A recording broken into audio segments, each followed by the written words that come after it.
Yo guys, happy holidays and welcome on in. Look at the lobby. We got the Christmas theme set up. Everyone's looking happy. I'm happy. We've been killing it on YouTube, guys. Thank you so much for watching, leaving comments. And this time around, I need your help again, okay? Let's continue the most needed buff series. Last time we talked about the Moonlight 5s. Check it out if you haven't seen it yet. This time around, let's talk about all the limited 5-star units. We're gonna do a little bit different style this time. I'm going to go through every single one, give my brief thoughts, and then at the end, after we cover all of them, we'll go ahead. I'll rank the 3 that I think need buffs the most, and I want to hear from you guys, my YouTube viewers. I didn't even ask my Twitch stream this time around their thoughts. I want to hear from you guys first. At the end of the video, comment below. Let me know if you think any of the units I said should be moved around in terms of the rankings, if you think they're completely wrong, or if you completely agree and we have the same list at the end, okay? I'm very eager to hear from you guys. I love hearing from my YouTube people, okay?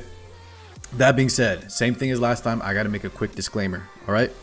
Guys, any units I talk about in this video, all the limiteds in general, have a spot somewhere. If they're your favorites and I kind of talk badly about them, please don't take it the wrong way.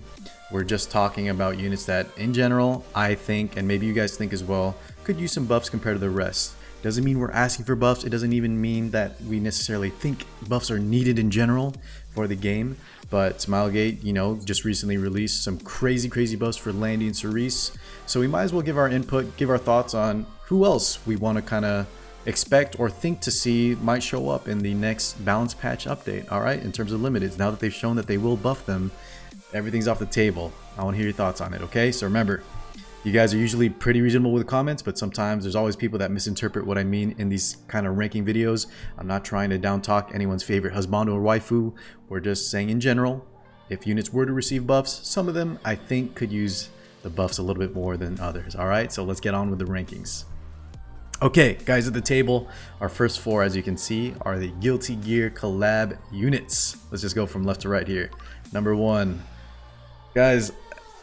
This one, we don't even need to talk about too much.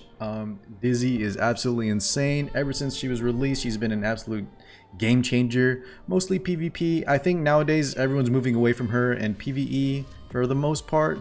Maybe still a little bit in expeditions or maybe some hunts if you're super new.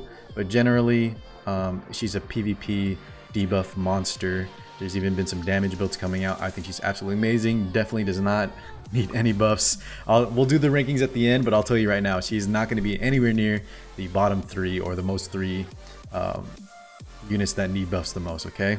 Next up, we have Baiken. While not quite as strong as I'd say Dizzy is, she is absolutely insane at what she does best, which in my opinion is, let's say, Banshee, or let's say hunts in general, and then even expeditions. I've been using her in my expeditions and she's super good. Banshee, she's the queen of Banshee one-shots, guys. You don't necessarily even need the rage gear. It makes it easier, but if you are looking into doing a one-shot for Banshee and you haven't built up a Baiken yet, make sure you do that. Hopefully you got one. I have a comment to say about the whole Guilty Gear thing at the end when we rank them. But overall, yeah, I think Baiken is really good. I've even seen her used somewhat in RTA. I know she can be used in like Arena and Guild Wars, for example. But RTA, she's not the strongest, but even then, I've seen a few cases where she does super well. So I'll tell you right now too, Baiken probably not going to make it in my bottom 3. We'll see. After Baiken, guys, we have the man himself, Soul Bad Guy. He's a little bit of a special case because he was technically like a free unit. You kind of just had to play the stages and farm him with energy. That being said, I think Soul actually does not need buffs too badly or at all. As a he pretty much is purely a PvE unit. But that being said, I know hunting Golem is a meme. Players, you should probably avoid doing Golem hunts. But if you were going to do Golem hunts, he absolutely demolishes it. And I actually used him in some of the previous Abyss floors. Not 90 or not 101 to 110, but I used him a lot. And I think like floor 96, 97. There's a few of those. His HP scaling damage is super nice. I think it stacks even with Daydream Joker, that's why I have it on. He just does some absolute damage, out of turn skills, and yeah, a lot of us have him triple S because, like I said, he was free. So for a free unit, I think he's in a great spot. I like where he's at. After Soul, guys, we have Elfelt, which is probably one I'm going to see a lot in the comments below, okay? I actually made a deal with my stream that I have to build her up soon, but let me just give my brief thoughts, okay? Let's get it out of the way and say I have seen some crazy elf felts run around and do some insane things. I've seen like crazy setups. She even works kind of as a cleaver. When it works, it's beautiful. It looks amazing, but I think a lot of us would probably say overall, she's not in the best spot. You don't see her too often because it's kind of hard to run her. Sometimes she just completely whiffs, gets outsped. She's a very set up combo unit, and I think just a lot of times misses the mark. I'm probably gonna rank her, I won't spoil it, but I think she is definitely contender for one of the bottom 3. I'll make up my mind as we go through the rest. So Elfelt, great design when she works really well, and people that dedicate themselves, I know there's some Elfelt mains out there, Elfelt lovers. If you guys really dedicate to the craft of building her and making her work, I've seen it work wonders. But for the most part, for people that kind of just want to run her in general, a lot of times it is a little bit mediocre, potentially even underwhelming in the grand scheme of things, okay? All right, that's it for the Guilty Gear units. Don't forget, I have something to say about them at the end in terms of possible balances for them. But after the Guilty Gear units, by the way, Smilegate gave us some new teams, so I actually just bought 3 more here to use to showcase these limiteds. Let's get on with the next 4. Xeno, DN, SSB, and Luna. Let's start with Xeno right here. Guys, Xeno has been out for a very long time. He actually got 1 round of buffs, but beyond that, I think Xeno is probably in one of the worst spots for all the for all the limited 5-star units. He's not particularly great at any one thing, even after the buffs he got. I do remember when he was first released a long time ago, people had some success running him on their like defense teams for Arena and Guild Wars. RTA was not even a thing way back then. But with all the new heroes coming out that just have better kits, stronger kits, he's definitely fallen off even post buff. Now he's a free unit, so that might mean maybe some people feel like he doesn't necessarily need buffs. If you really like him, you can make him work somewhere. But overall, even as a free unit, like compared to Soul Bad Guy, I just don't see him being used at all unless you super love him. For a boss level character with a very unique design, I know a lot of people don't like him. For bad guys, he's no Kayron, no Kawerik, you know, the typical no Arbiter Vildred, the pretty boy bad guy. But I think for a boss character with a super unique look, like he actually looks like a monster, I would like to see him get buffed. So potentially Xeno, he's definitely one of the weakest, and he may make it into the top 3 for my list. All right, we'll see. After Xeno, we have Dien. Guys, if you missed my last summon guide, I was just talking about Dien. We're kind of in limbo whether or not she's going to be re-released or not, but let me just say this. Ever since her release, she has been an absolute game changer. If she does happen to get a rerun soon, make sure you pick up 1 copy at least. She's just the best. She's so good. She's good always in almost all areas of the game, or maybe I'll even say all aspects of the game. PvE, PvP, Abyss floors, hunts, you name it. RTA, Arena, Guild Wars, all of it. She's amazing. She's always been good. You kind of do need a Rod of Amaryllis to make her really shine. Her Unfading Memories artifact that she comes with is not that good. Some people have some success with Celestine, but really Rod is what makes her super good. I just think every player, the nice thing is even with subpar gear, she works really well, and then she scales into very good gear too. Faster, the more ER and bulkiness you can get her, she does even better in high level PvP. So Dien, I think, is in one of the best spots, and let me just say, if we're talking purely RTA PvP, I think she's one of the premier soul weavers at the moment, even beating out some of the ML5s that used to be at the top. All right, so Dien, very good, always been good. Definitely does not need any buffs at all.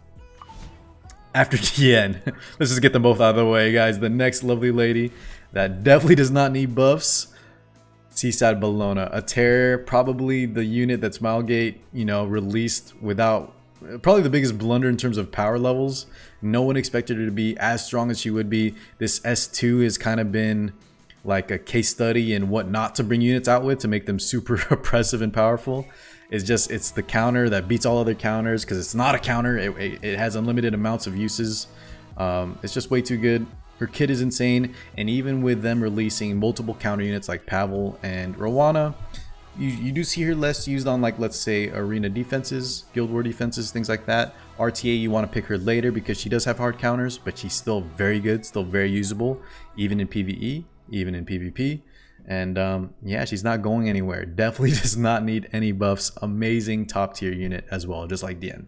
After Seaside Bellona, we have my all-time favorite unit, guys. And sadly, I did run some showcases where I gave her my best gear. She's triple S. She has been delegated to pretty much just a expedition, the fire boss unit for me for now, because even after her underwhelming exclusive equipment, you know, it just wasn't enough to really make me not feel like I'm doing a disservice if I bring her at higher levels of play compared to others sort of, let's say, bruiser DPS, you know, soul DPS style units. Her kit is just too RNG. She doesn't really bring anything super unique anymore.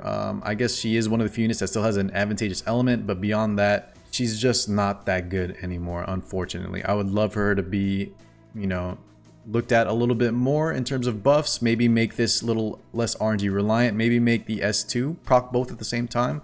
I don't know if that would be too strong. I'm just kind of spitballing some quick ideas. But any of my other Luna lovers, let me know what you think that they could give her that wouldn't make her too OP, but definitely more usable. Because right now, the E was a step in the right direction. You know, more attack is always good, but the actual effects themselves really did not do much to make her in a better spot than she wasn't. You know, she was already kind of in a mediocre spot regardless. Still can be used as your PvE unit. Kind of better in Wyvern, I guess, with the S2, I think. But yeah, she kind of lost her spot as a Wyvern Queen, kind of in limbo. You can use her in fire expeditions like I am now, but overall, not the best in PvP, not even by a long shot. Middle line to low tier, definitely going to be one of the contenders for bottom 3, okay? I'm a little bit biased, but I just think objectively she's not in the best spot. Okay, we're over halfway done, guys. Let's get with the last few. We have the final 3. Remember, in this spot will be Wonderland Tenebria. I'm actually going to do my pulls later today, but even if I did have her right here, we shouldn't talk about her yet because she's only been out less than 24 hours. We have no clue where she's going to end up. If you want to let me know where you think she'll end up, I have a feeling she's going to be, the more I think about it, I think she'll be like middle of the pack. Probably a little bit better than Holiday Eufine, but not as good as, let's say, DN, Cerise, or Landy, for example, okay? That's, I think, where she's going to end up. But let's keep going. Next up, guys, we have Holiday Eufine, who I think a lot of players might put her in their top 3 most needed buffs. For the record, though, I'll tell you right now, guys, I think Eufine is in a great spot in terms of just a unit that is well designed. She is kind of, you know, was sort of seen as purely a bizarre counter, but she's shown that you can kind of use her. Guys, if you have troubles with Cerise, I've seen a lot of people having success using Holiday Eufine versus Cerise. It does seem weird bringing a fire unit versus an ice unit, but the fact that she comes with an innate 50-50 dodge chance when at full health, Cerise has a chance to miss, and, you know, she has the perfect 2 cleansing debuffs. So if you have one sitting around and you know, you're like, Car, I don't fight Bazaars, I don't really need her, consider building one up. On top of that, if you guys like auto comps for arena, like you press auto and kind of just cleave your opponents, she's very good at that if you give her some support. Junkyard Dog is probably the preferred artifact if you're doing something like that. And I've seen glass cannon damage builds work. I've tried the effectiveness stun bot with the champion trophy. Not really that good.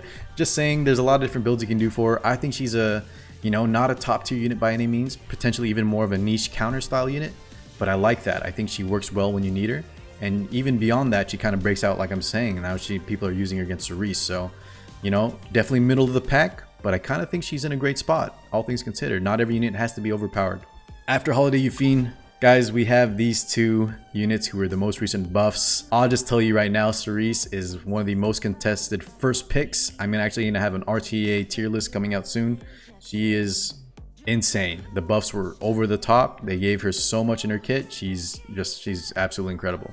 Landy is probably just a tiny step below Cerise, but even in RTA 2, potentially first pick material. Top tier. I think the pros that I've talked to, the legends and up, kind of ranked her as right below Cerise, but still very, very good. Highly contested pick, extremely strong post buff, just a monster in general too. So we don't really need to talk about these. They were the most recent recipients of crazy buffs, so we're not going to rank them in the bottom 3 at all. Okay, that being said, guys, let me go ahead and decide right now, out of these 11 limited units, which ones does Car rank the most? I think after all talking, the unit that needs buffs the most, I think overall has to be, Elfelt, guys.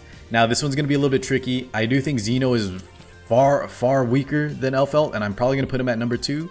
But I just think in general, Elfelt, you know, as a limited unit that we had to spend a lot of bookmarks for, I would like to see her buffed first. It's a little bit tricky because I asked y'all just who in general you think needs buffs the most. but I think that should play a part. The fact that Xeno's free, kind of more of a, you know, a free unit instead of a premier. This was what a lot of us got from Guilty Gear as the rerun. I just think Elfelt should be #1 looked at. Now, that being said, guys, unfortunately, what I was mentioning earlier with the Guilty Gear stuff, the fact that they probably will not be coming back. If you haven't heard, Smilegate is looking at getting a new IP collaboration. We may not see Guilty Gear return, in which case it kind of, there's some tricky gray areas whether or not they should or can even buff her, and whether or not, you know, they're going to get some backlash for doing that if they can't bring her back ever. Keep that in mind, all right? But I will put her as our #1 most needed. #2, guys, let's go ahead and say Xeno as #2. I would like to see, as a boss level, you know, monster, very unique look. I would like to see him get some buffs to make him more usable, because right now, beyond memes, beyond people just using him for fun because they really like him, has no spot at all. And then #3, I have to say, it's got to be Luna, guys. I should put her #1 if I'm being selfish, because I would like to see her get buffs the most. I have a triple S Luna. I absolutely love her. She's the reason I got in the game. I bet a lot of you guys got in the game for her too. She's the poster child for a lot of things. Like, they put her on the trailers, the ads, all of that. She's a mainstay in the story right now. Just not in the best spot. Lost her place as the Wyvern Queen, and I would like to see her more as a general use, like for PvP and maybe things beyond Expedition. Just more love to her kit. Let me know what you think she could use. That wouldn't make her over the top, but good enough to, you know, be in a better spot than she's now. So, recap, guys. #1, Elfelt. #2, Xeno. #3, Luna. Everyone else I think is okay. Maybe honorable mention to Holiday Eufine, but like I said, I think it's too early to say, and she's even coming into more relevance now with Cerise, with the Cerise buff. So I think it's too early to say. I really like her kit overall. Maybe Soul, but he's a free unit that I said has that's in some really good spots. So yeah, I think after the Landy and Cerise buffs, all the limiteds are kind of good. Definitely Xeno, Elfelt, and Luna though probably need buffs the most. All right, don't forget, guys. Let me know what you think in the comments below. As always, we've been doing so well on the YouTube. Thank you so much for watching, and I'll see you guys in the next one. Okay? Thank you so much, guys. Peace out, y'all.